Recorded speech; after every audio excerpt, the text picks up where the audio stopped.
神仙的世界令人神往，尤其长生不老的神仙特质更加让人无比艳羡，主要是因为人的寿命是有限的。古语有云：人死作鬼，人见惧之；鬼死作你，鬼见怕之。古代文化传说里，人死了之后变为了鬼，而鬼死了之后会变成你。很多人有个疑问，既然人和鬼都会死，那么神仙也会死吗？以前介绍过人死后入阴曹地府，鬼死后为你，今天来介绍一下神仙死后会怎么样。人死为鬼，鬼死为你。人有三魂，死而为鬼。在中国文化中，鬼字其实通归，也就是死后归于尘土。但是在神话传说中，人死了会变成鬼，入幽冥，喝了孟婆汤，再次轮回。在道家书籍《云集七千》中记载，人有天、地、人三种魂魄，天魂名胎光，地魂名爽灵，人魂名幽精。人一旦死去，胎光消失回归太和，爽灵去往五岳，只有幽精会再入轮回。入幽冥之前，即为传说中的鬼形。鬼死为你，你死为西夷。我们经常在影视作品中看到一句台词叫魂飞魄散，意思就让你在这个世界上彻底消失，连鬼都做不成。其实鬼也会死的，并且死后有两种形态。根据《志怪文集·幽冥录》中写的，人死为鬼，鬼死为你，你死为西，西死为夷。这是什么意思呢？首先给大家解释一句话，叫大道无形，大音希声，意思是说，真正的天地大道是没有形态的，是看不见的。真正具有影响力的发生是潜移默化的，是听不见的。而鬼死后为你，你是一种比鬼还差的形态，不过仍然还能具有形声之态。你死之后就变成西夷了，西夷就是没有形态，也没有声音，彻底的消失了。这就是《道德经》中所说的无声曰息，无色曰夷，最终归于虚无。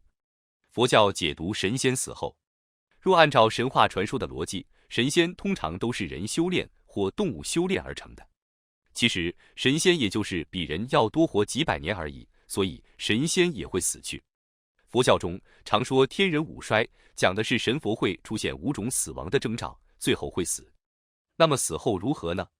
这里有两种情况。第一种，神死入归虚。相传神本是逆天修炼而成的，所以需要渡劫，每隔几百年一次，渡得过去，修为提升再活几百年，渡不过去，行神俱灭会被天雷焚烧殆尽，连做鬼的资格都没有。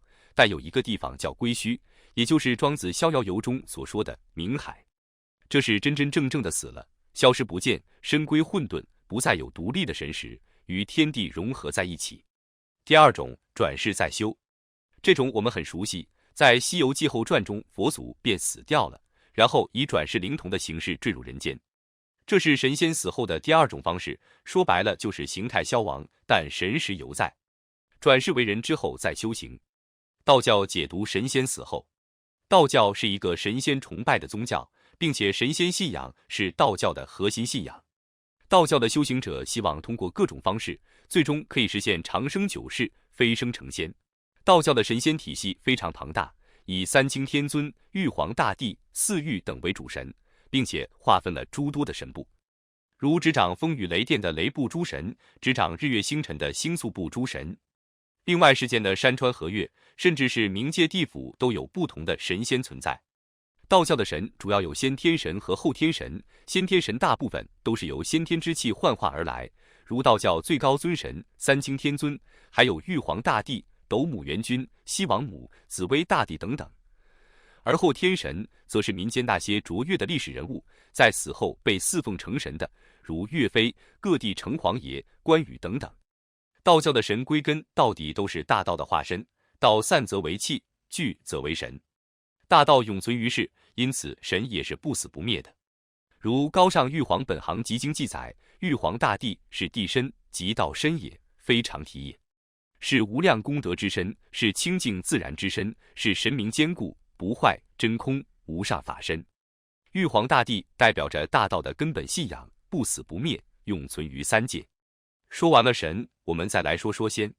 正所谓修道有先后，神仙有高下，虽然都是仙人，但是他们的品阶还是不同的。在《中吕传道集》中，将仙人的等级细分为5等，即天仙、神仙、地仙、人仙、鬼仙。其中神仙是身外有身，脱至升仙，超凡入圣，谢绝尘俗，以返三山，乃曰神仙。天仙是神仙成就之后，积德行善，3000善行，功德圆满，受天书以返洞天，称之为天仙。这2种仙可以超脱3界，长生不死，但是其他3种就不同了。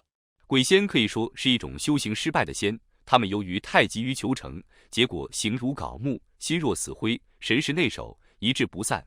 人仙只能说是通过修行达到了延年益寿的目的，他们行志且固，八邪之意不能为害，多安少病。这2种仙如果不能精进，不努力提升道行，也是有寿命完结的一天。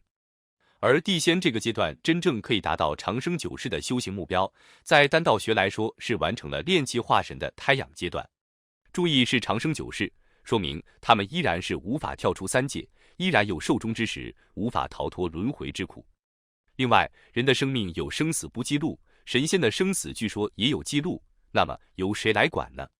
答案是南斗星君。《西游记》中给出了答案。当初泾河龙王死的时候，注明他生死的生死簿不是地府中的那一本，而是南斗星君手上的一本。《西游记》原著中是这样写的：自那龙未生之前，南斗星死簿上已注定该遭杀与人曹之手，我等早已知之。所以，除了阴曹地府中有一本记录凡人的生死簿，天上的南斗星君手里也有一本生死簿，只不过他是来记录神仙生死的。